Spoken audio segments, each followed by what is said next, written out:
guys, Chakman Junior Fernandez Bihag, your naturopathic practitioner, and today pag-uusapan natin ang 10 mga gulay na kung saan makakatulong to sa mga taong may high blood pressure.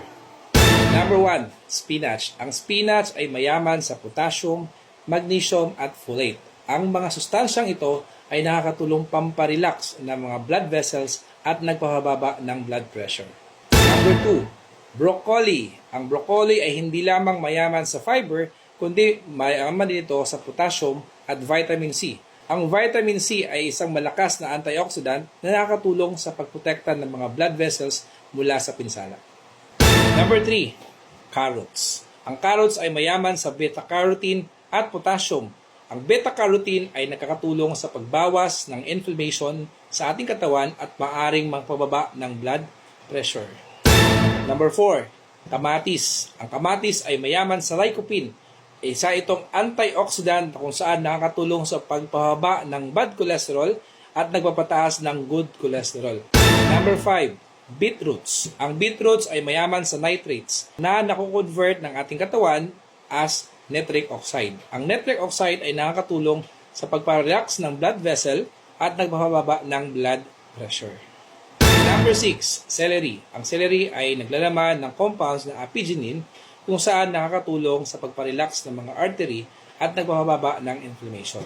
Ito ay mababa rin sa calories, kaya magandang snacks nakakatulong para magbawas ng timbang. Number 7, ang pinakaborito ko, talong. Talong ay mababa sa calories at mayaman sa potassium and magnesium and fiber. Ito ay nakakatulong sa pagpapanatili ng malusog na blood pressure at nagpapabuti ng ating digestion. Number 8, asparagus. Ang asparagus ay mayaman sa potassium and folate at ang folate ay nakakatulong sa pagbawas ng homocysteine level sa ating dugo na maaaring magpataas ng panganib ng heart diseases. Number 9, kalabasa or squash.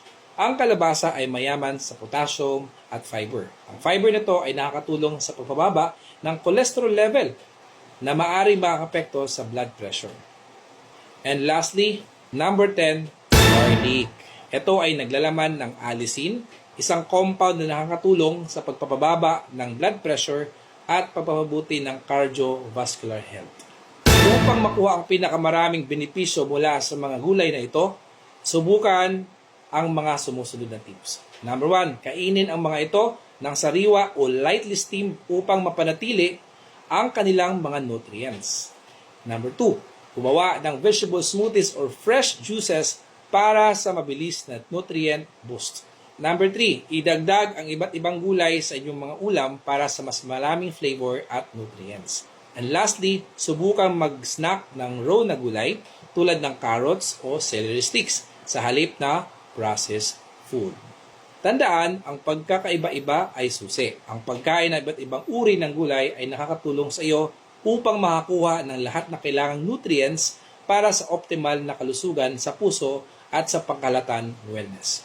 Kung meron ka natutunan sa video ito, huwag kalimutan mag-follow, like, and share, and comment down below. Maraming salamat!